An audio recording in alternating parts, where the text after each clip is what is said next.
Bien le bonjour à toutes et à tous, bienvenue dans l'émission Comme toujours, vous savez, une émission consacrée au patrimoine vivant, patrimoine immatériel, au savoir-faire d'hier et d'aujourd'hui. Et alors aujourd'hui, nous vous proposons une chevauchée fantastique et une émission qui a de la suite dans l'équidé normal. Nous allons parler de la MFR, la Maison Familiale Rurale de Bournezeau, qui est spécialisée dans les métiers du cheval. Raphaël Bossard, son directeur, vient de nous en parler. Hippique, hurrah, allez, tous en selle.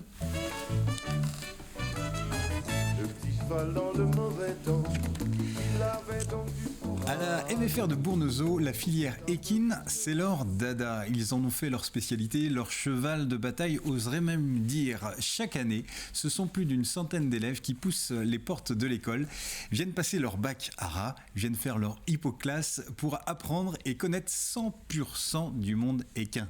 Le cheval ne doit avoir aucun secret pour eux.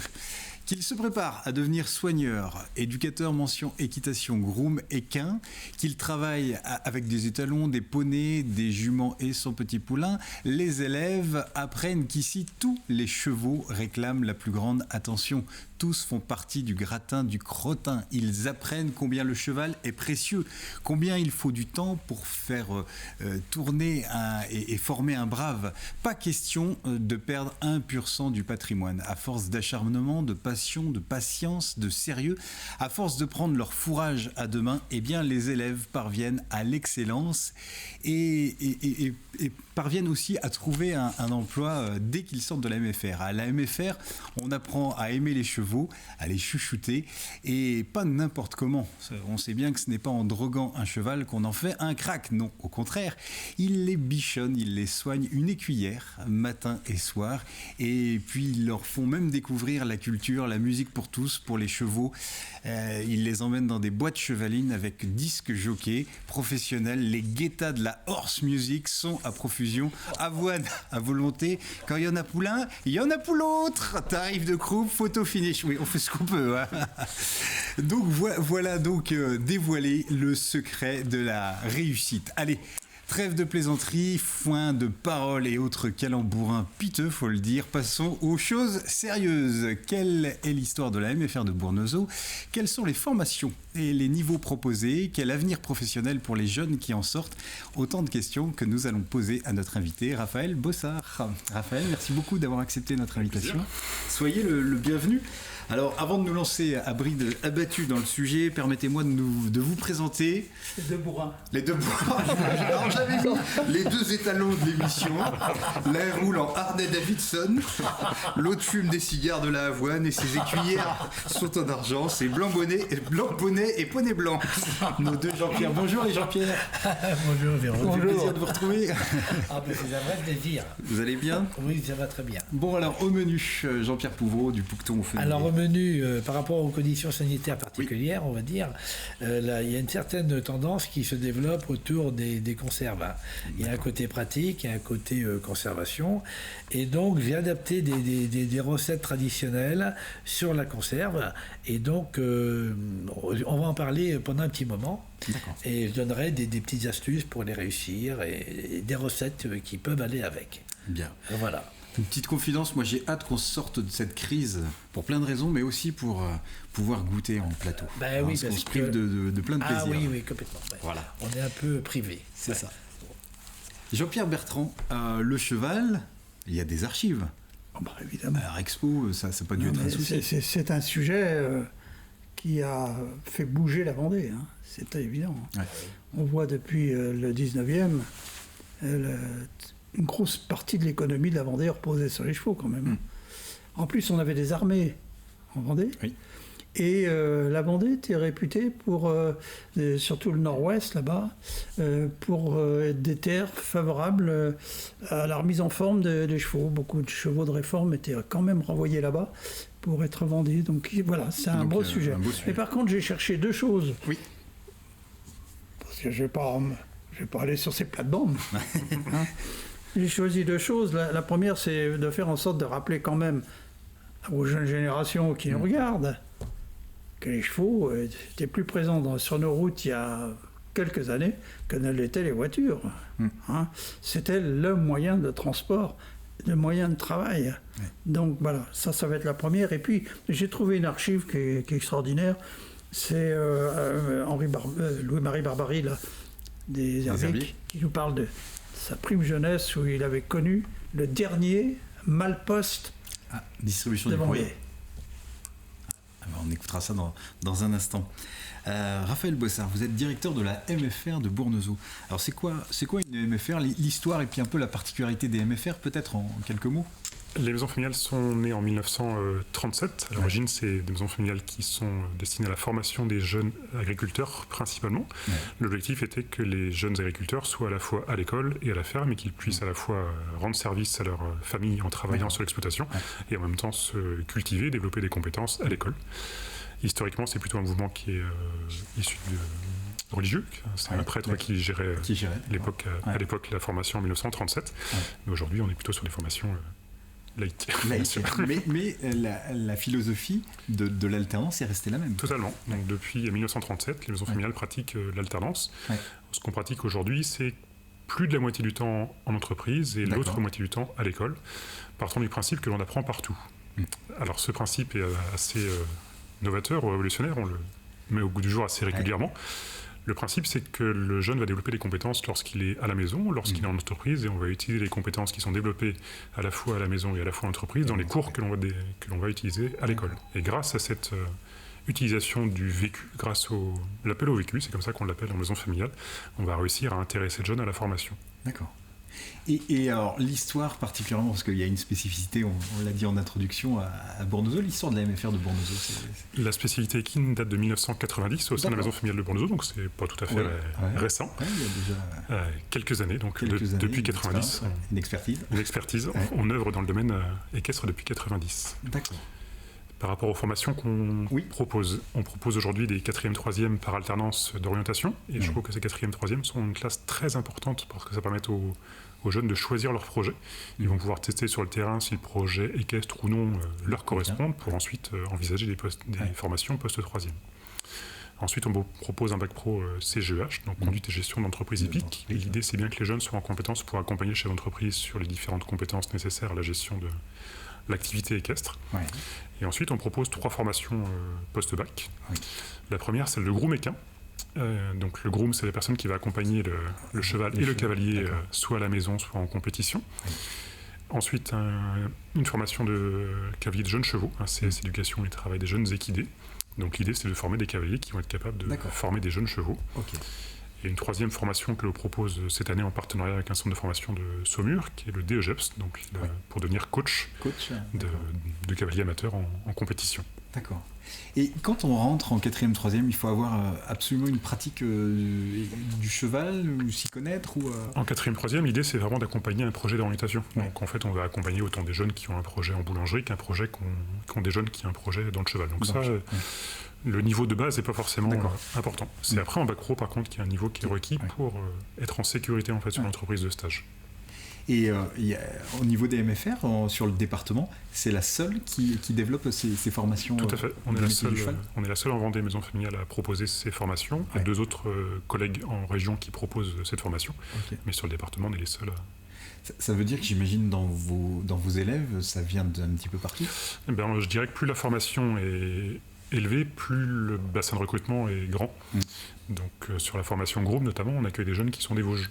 Des Vosges, d'accord. Donc le bassin de recrutement est très très grand parce que c'est une formation spécifique. Par ailleurs, sur cette formation Groom particulièrement, il n'y a que 2 maisons familiales en France qui la proposent par apprentissage. D'accord. Parce qu'en fait, nous avons créé le diplôme. Et donc, grâce à cette création, nous avons pu la proposer en apprentissage depuis la rentrée. Je parlais d'une centaine d'élèves chaque année, c'est plus qu'une centaine? On a à peu près 163 jeunes actuellement en formation. D'accord. Donc j'imagine des Vosges, j'y rentre pas tous les soirs. Ah non, bien sûr. C'est peut-être aussi une spécificité des maisons familiales rurales. Vous avez un internat? Bien sûr. Donc en maison familiale, l'internat est obligatoire, mais je dirais plus qu'il est nécessaire ou agréable de pouvoir passer sa semaine à la maison familiale. Ça permet d'apprendre d'autres choses que l'école. La vie en collectivité, c'est des choses qui sont extrêmement intéressantes pour les jeunes en formation. On se crée des amis, on se crée des affinités, on crée aussi une capacité à pouvoir être plus autonome plus tard. Des petits réflexes, ranger sa chambre, faire la vaisselle, mettre la table, tout ce qui se passe à la maison. Collectif, Comme je le présente souvent, c'est comme à la maison en fait, on contribue à la vie de la maison et le fait de vivre ensemble, c'est quelque chose de très important pour nous. Alors ça veut dire que cette vie à la maison, elle se passe aussi après le repas du soir, donc il y a des veillées, ça veut dire que les enseignants qu'on appelle les moniteurs, je crois, tout à fait. sont aussi là. C'est une particularité maison familiale, effectivement les enseignants sont des moniteurs, donc étymologiquement c'est la personne qui va accompagner sur l'autonomie, c'est pas quelqu'un qui forme et qui donne son savoir ou qui est sur une notion descendante du savoir, mais c'est plutôt un animateur des savoirs. Et effectivement, ils vont être présents jusqu'à 22h pour accompagner les jeunes sur les parties de la vie quotidienne. Donc jusqu'au coucher, jusqu'à on mange ensemble. Enfin, quand le Covid n'est pas là, on mange ensemble. Là, c'est un peu plus compliqué avec les contraintes sanitaires actuelles, mais on vit ensemble. Enfin, c'est vraiment la maison. C'est vraiment, faut avoir cet esprit-là en tête et c'est important pour nous. Et alors, on imagine donc la MFR à Bournezeau, des élèves, mais aussi des prairies, des champs, des chevaux. Non, pas du tout. Pas du tout. Et c'est très intéressant qu'on n'ait pas tout ça. À l'inverse, je suis très content qu'on n'ait pas de plateau technique sur place. Ça nous oblige à créer des partenariats. Et pour nous, il est beaucoup plus intéressant de créer du lien avec les acteurs locaux et du coup d'aller à la rencontre des professionnels qui vivent le métier tous les jours plutôt que d'avoir la compétence sur place. Et ça, pour moi, c'est vraiment une richesse très importante de ne pas avoir ce plateau technique sur place et d'être contraint d'aller voir les autres. Alors du coup, dans les partenaires, j'imagine que le Haras en est. Bien sûr. Donc le Haras, bien entendu, le centre équestre de La Roche-sur-Yon, on a aussi des partenaires éleveurs et valorisateurs de chevaux. Enfin, on a une grande multitude de partenaires vers lesquels on peut aller pour des visites, pour des entretiens, pour des formations. Et également beaucoup de partenaires qui accueillent nos jeunes en stage. Parce qu'il ne faut pas oublier que la compétence professionnelle se développe avant tout en entreprise, avant de se développer à l'école. Et donc, nos principaux partenaires sont les 250 maîtres de stage ou maîtres d'apprentissage qui reçoivent nos jeunes chaque année. Et là, du coup, vous disposez aussi parce qu'on sait aussi la difficulté parfois de trouver un maître de stage. Donc là, vous bénéficiez aussi d'une expertise, d'un carnet d'adresses important. On a un grand réseau. Après, on préfère souvent que les jeunes sollicitent les entreprises. Parce qu'on a remarqué que quand on créait les couples, ça ne marchait pas forcément. Donc on préfère que les jeunes soient plutôt acteurs dans la recherche. On les accompagne, bien sûr, on accompagne les familles parce que c'est un sujet de préoccupation fort pour eux. Donc on accompagne, mais on préfère que les jeunes soient à l'initiative de ça. Dans le parcours du jeune, il y a un point qui est important également, c'est la mobilité. Donc quand il n'y a pas le Covid aussi, tous les jeunes de première sont amenés à faire une mobilité pendant leur formation et donc ils vont 3 semaines dans une entreprise à l'étranger faire une expérience professionnelle. Attention, c'est pas un voyage, ils sont bien en stage et donc ils sont parfois seuls, parfois à 2 sur une entreprise qui ne va parler que la langue de l'entreprise pour découvrir une façon de travailler le cheval qui va être différente de celle qu'ils ont l'habitude de faire. Quand vous parliez d'ouverture, c'est vraiment une grande ouverture sur... C'est très important. Donc historiquement, on travaille beaucoup avec l'Irlande, on travaille également avec l'Allemagne, avec les Pays-Bas, avec l'Espagne et la Belgique. Vous recevez aussi ? On reçoit pour l'instant les maîtres de stage qui sont là-bas, donc on essaye d'accueillir tous les ans quelques maîtres de stage pour également faire du réseau et faire de la rencontre avec les professionnels locaux vendéens. Très bien. Raphaël, je vous propose, on va marquer une petite pause, on va passer à table avec Jean-Pierre Pouvreau. Avec plaisir. J'apprends plein de choses c'est vrai. Là, et je vais le dire autour de moi. Alors, je parlais tout à l'heure que les conditions actuelles font qu'on vit différemment. Et donc, notamment, les repas se font plus de façon traditionnelle, hors de la maison. Et donc, il y a une tendance, c'est de faire du bocal. Alors voilà, on va parler des bocaux en général. Donc, ça, c'est un type de bocal avec des petits clips qu'on met autour, voilà. Et avant de le remplir, là, j'ai fait une terrine de campagne. Avant, il faut bien stériliser. Si c'est la deuxième utilisation, il faut des joints neufs. Il faut ébouillanter les bocaux. Alors, si on ne veut pas les ébouillanter, on les passe au lave-vaisselle avec un cycle normal. On les laisse égoutter. Ils sont désinfectés. Et après, on peut les remplir. Là, c'est une terrine. On peut mettre après d'autres... Je donnerai d'autres recettes de bocaux variés. Et par exemple, une des particularités de ce pâté de campagne, c'est de pouvoir... il faut le cuire au four d'abord pour qu'il prenne un petit peu de couleur, voilà. Donc, suivant les quantités, il faut surveiller. Si on est habitué à faire du pâté, c'est pas un problème. Il faut au moins une heure de cuisson à 170, 180 degrés. Et une fois qu'il est cuit, on les retire. On met les joints des bocaux. Alors, il y a plusieurs formules. À vis, là, c'est à clips. Il y en a d'autres. Le traditionnel clic, comme les bouteilles de limonade. Voilà. Et alors... il faut le faire stériliser au four pendant à peu près une heure et demie, voilà. Ou un four à vapeur à 100 degrés, ou alors carrément dans une machine à l'eau bouillante pendant une heure et demie. Et il faut séparer les bocaux parce que pendant que ça commence quand il y a de l'ébullition, les bocaux s'entrechoquer, ils peuvent se casser. D'accord. Voilà un principe de base. Et ne pas remplir, il faut laisser toujours 2 cm au moins de. Donc faut pas que ça explose. Hein, qu'il y ait un petit. Ouais, voilà. Ouais. Voilà, alors bon, ça, cette recette, c'est une recette de base, je vais en terminer là. Là, il y a 1 kg de maigre de porc, il y a 500 g de gras, du poivre, du sel, des oignons, des épices Rabelais, etc. Vous aurez la recette sur Télé Vendée, voilà.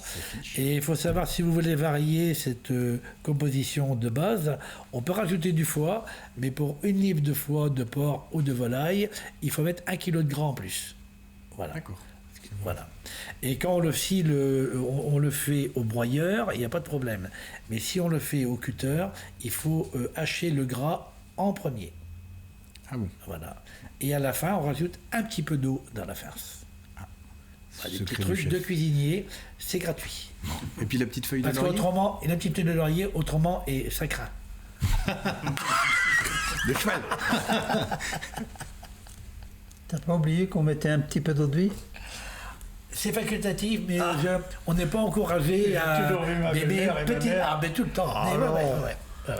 De notre vie, ça relève un petit peu. Oui, complètement. De toute façon, tout est permis. Un petit peu, il faut adapter les recettes. Un peu fantaisiste. Voilà. C'est ça. C'était la chronique de notre agité du bocal. Oui. Merci Jean-Pierre. Avec plaisir. Raphaël, en introduction, je disais que beaucoup d'élèves qui ressortent de la MFR trouvent tout de suite un emploi. Oui, c'est parfois une image que porte le secteur, qu'il n'y a pas de travail dans le cheval. Enfin, les indicateurs que l'on a indiquent plutôt le contraire. Dès lors qu'on a un peu de compétences, dès lors qu'on a de la compétence à exprimer, dès lors qu'on a de la mobilité, dès lors que l'on parle anglais, dès lors qu'on a le permis poids lourd, dès lors qu'on a différentes caractéristiques, trouver un travail ne semble pas impossible. Donc, les indicateurs qu'on a sont plutôt positifs. On a quasiment 100% d'emploi à 3 ans après le diplôme, et pour 60% en CDI. Donc excellent. Donc ce qui est assez spécifique des maisons familiales aussi en Vendée, où les indicateurs sont également très très positifs. Notamment le point qui est intéressant, c'est en bac pro, après avoir vécu en tant que stagiaire 3 ans de formation, ils ont 54 semaines de stage. Et donc ils ont une vraie expertise professionnelle déjà à faire valoir sur le terrain. Donc ce qui pour un employeur est rassurant.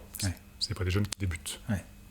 Tout à l'heure, hors micro, on parlait des chevaux en général et vous faisiez la différence entre les chevaux de course, ou naïvement, chevaux de course et chevaux de sport. À la MFR, c'est vraiment autour des métiers des chevaux de sport. Tout à fait. Historiquement, la Vendée n'est pas forcément un terrain de course particulièrement, et donc la maison familiale s'est plutôt ancrée sur son territoire et a plutôt valorisé les chevaux de sport, ce qui historiquement la Vendée est plutôt une terre d'élevage de chevaux de sport. Il y a d'autres maisons familiales dont la compétence est plutôt le sport, du coup, les courses en Mayenne, parce que la Mayenne étant un territoire de course plus présent. La transition est toute trouvée entre les vocations et les disciplines, puisque je crois que vous avez un petit coup d'œil dans le rétro et sur le cheval dans nos campagnes. C'est la chronique de Jean-Pierre Bertrand de Bouche à Oreille. Oui, donc pour revenir à ce que je disais tout à l'heure, c'est assez imposant, impressionnant de voir le nombre de chevaux qui étaient élevés en Vendée. En gros, toutes les familles avaient au moins un cheval, qu'on soit notaire, qu'on soit médecin, surtout médecin. Et puis, il y a aussi tout un phénomène qui fait que, comme on avait pas mal de forêts, qu'on a toujours pas mal de forêts, il y avait énormément d'équipages, et donc on chassait à court. Donc c'est encore tout un volume de chevaux qui est assez incroyable. Donc, quand on additionne l'ensemble, j'ai plus les chiffres en tête, mais c'est impressionnant, vraiment impressionnant. Alors, l'histoire a changé puisque le cheval animal a été remplacé par le cheval mécanique. Oui. Au lieu de même.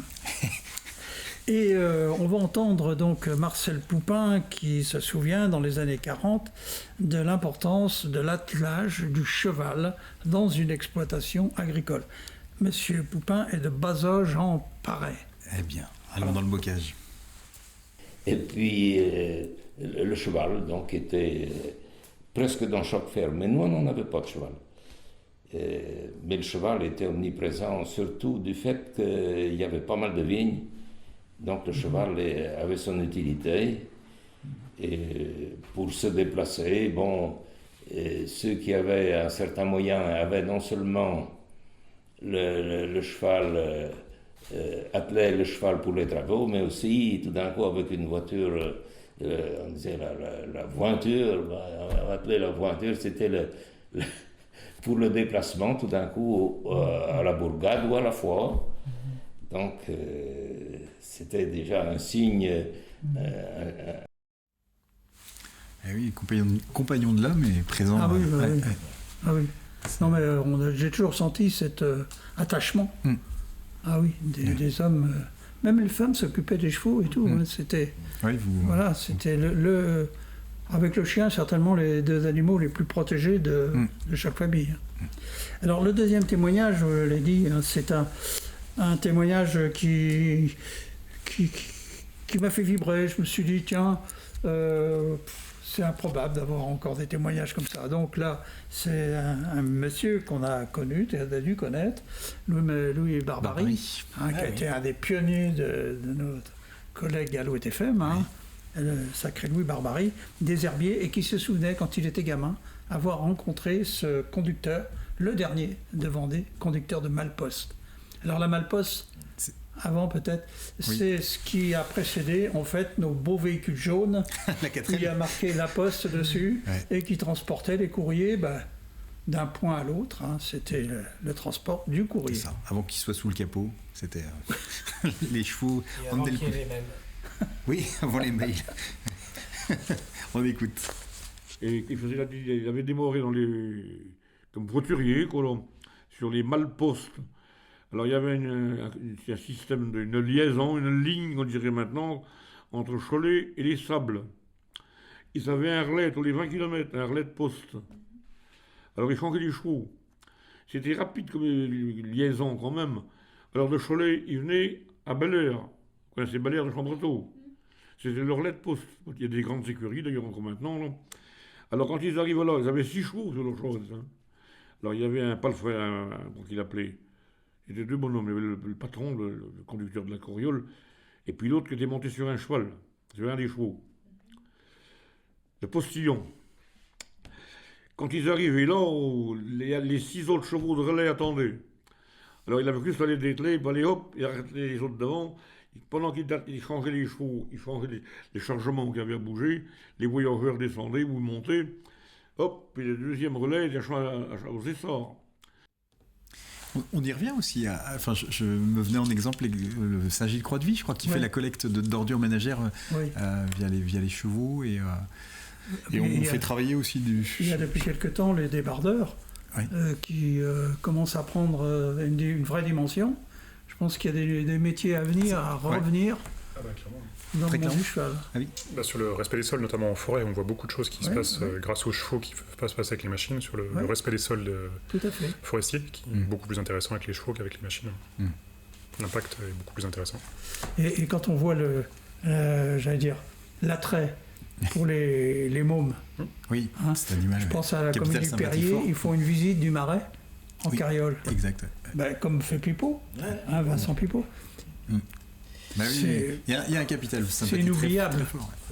Voilà. Ça apprend à prendre le temps. C'est ça, c'est un autre rapport au temps. Dans nos mouvements très, très rapides, immédiats, tout ça, le cheval nous apprend à vivre à son rythme. Tout à fait. Alors, avec du travail à la clé en sortant de la MFR, j'imagine que vous croulez aussi sous les demandes. Il va falloir agrandir les murs. Alors, il y a un gros projet de rénovation qui est en cours. Là. Ça devrait commencer à sortir de terre au printemps, à l'été. D'accord. Il y a un gros projet qui est en train de se mettre en place. Donc c'est bon signe, ça veut dire que c'est une école qui va bien ça se porte bien, c'est une filière qui est intéressante, malgré la crise du Covid là, qui met le secteur sérieusement en difficulté, notamment par rapport au centre équestre et même sur les écuries de valorisation, parce que les compétitions étant stoppées, c'est très très difficile. aujourd'hui d'être dans l'activité, donc on est pressé que l'on puisse retrouver un rythme normal à la fois dans les centres équestres et à la fois dans les écuries de valorisation et dans la compétition, qui sont pour nous des secteurs très importants. On le souhaite. Impatiemment. Des rendez-vous portes ouvertes, peut-être le 20 mars, l'ensemble des maisons familiales de Vendée vont ouvrir leurs portes. Donc attention, avec le Covid, on est sur des inscriptions peut-être. Des inscriptions obligatoires, tout à fait, et parallèlement, donc c'est la première année qu'on met en place ces inscriptions, en tout cas pour ce qui nous concerne, et ça permet, je trouve, d'accueillir mieux les gens, parce que du coup, ils sont attendus. On sait déjà qui ils sont avant qu'ils arrivent, ils ont une heure de rendez-vous, et du coup, c'est beaucoup plus fluide, il n'y a pas d'attente, et je pense que c'est plus qualitatif en termes d'échanges que l'on peut avoir avec les différentes familles intéressées par nos formations. Les portes sont ouvertes. On est bienvenue à la MFR de Bournezeau. Raphaël Bossard, merci beaucoup. Avec plaisir. Merci d'avoir accepté notre invitation. Merci au Jean-Pierre. Et puis on se dit à très vite sur TV Vendée ou à bientôt. À bientôt. Au revoir.